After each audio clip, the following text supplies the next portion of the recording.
Assalamualaikum warahmatullahi wabarakatuh. Selamat datang di Selendang Misteri. Dan kali ini aku akan membawakan sebuah cerita berjudul Kualat Gunung Polosari, di mana cerita ini diceritakan oleh Mbah Ngesot dari kumparan.com. Dan buat kalian yang ingin membaca ceritanya, silahkan klik link yang telah kami sediakan pada kolom deskripsi. Dan tanpa basa-basi lagi, mari kita mulai ceritanya. Apa maumu, ha? Apa? Kataku berteriak.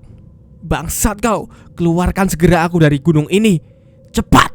Kataku berusaha dengan keras untuk menghilangkan rasa takutku dan mengeluarkan seluruh kemarahanku. Dengan sisa tenaga yang ada, aku lari ke arah wanita itu, mencoba untuk menyerangnya dengan keris kecil pemberian nenek Sapina. Yang terjadi selanjutnya benar-benar di luar perkiraanku. Seharusnya aku sama sekali tak menyerang wanita itu. Aku terkejut saat sosok wanita itu tiba-tiba berubah menjadi Ricky. Ya, kerisku terlanjur menusuk tenggorokannya. Mata Ricky melotot, kacamatanya jatuh, kedua tangannya bergetar seperti kecoa yang sedang sekarat. Kucabut kembali keris yang panjangnya hanya setelunjuk orang dewasa itu. Darah muncrat dari lubang dari bekas tancapan kerisku. Aku berteriak sambil menahan tubuh Ricky yang lunglai. Rick, Ricky, Ricky. Kututup luka yang masih terus mengeluarkan darah dengan sapu tanganku. Ia sekarat. Matanya menatapku seperti ada hal yang ingin dia ucapkan, tapi tertahan di tenggorokannya karena tenggorokannya sudah bolong. Maafin ku, Ari. Pulanglah, kata Ricky. Sesaat kemudian, kedua matanya terkatup.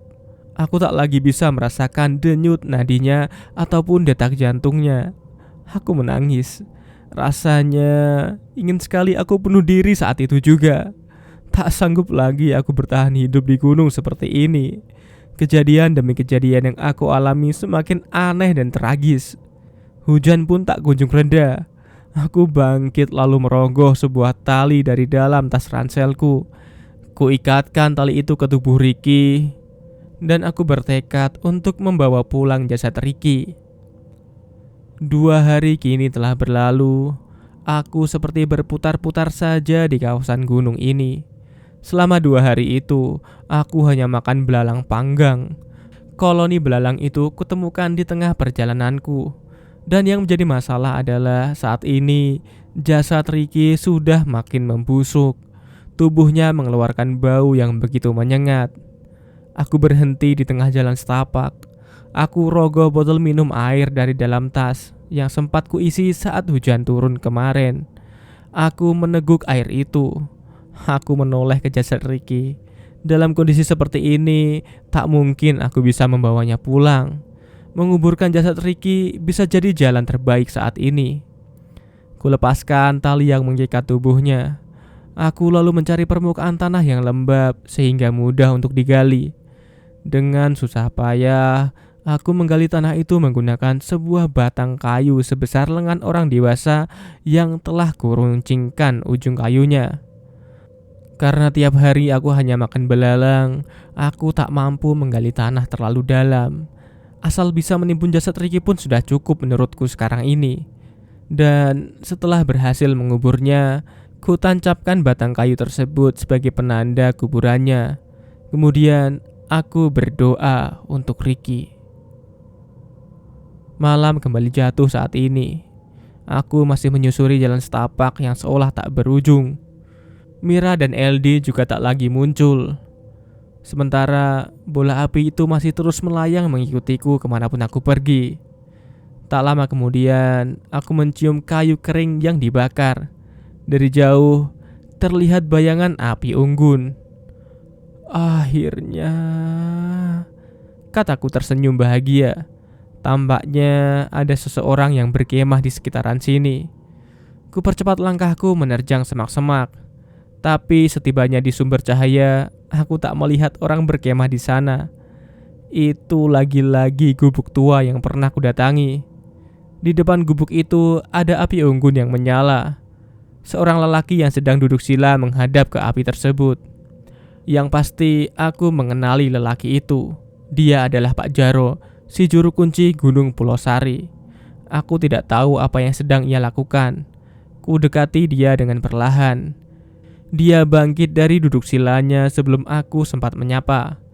Pak Jaro menatapku dengan tatapan datar. Aku waspada, tangan kananku bersiap untuk memegang pisau. "Kamu mau lihat apa yang sudah kau perbuat?"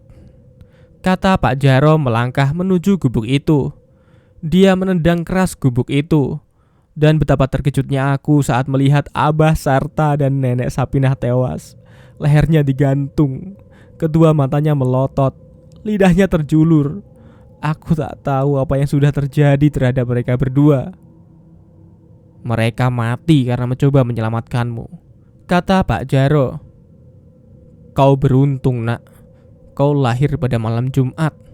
Jin di sini tidak bisa melukaimu, tapi mereka tak akan membiarkanmu pergi dari gunung ini," lanjut Pak Jaro. Mataku jeli memperhatikan gerakan tangan Pak Jaro yang perlahan merogoh sesuatu dari balik punggungnya. Aku mundur beberapa langkah. Benar saja, dia mengeluarkan sebilah golok.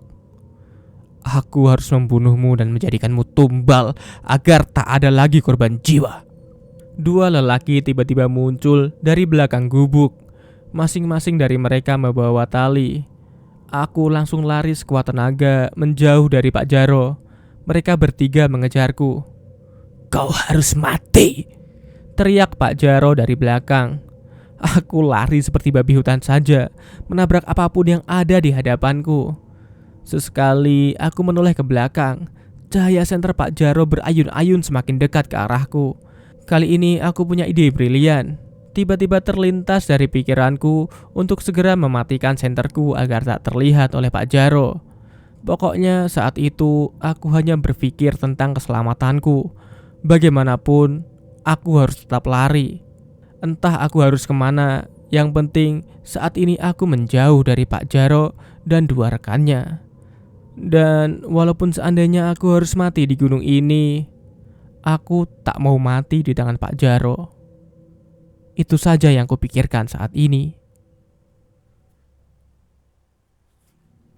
Dan bagaimana kelanjutan kisah kali ini? Jangan lupa untuk like, share, subscribe pada channel ini. Jangan lupa untuk komen agar kami tahu bahwa kalian memang benar-benar ingin kami melanjutkan cerita ini. Semoga kalian terhibur dengan cerita ini. Sampai jumpa pada video berikutnya. Bye.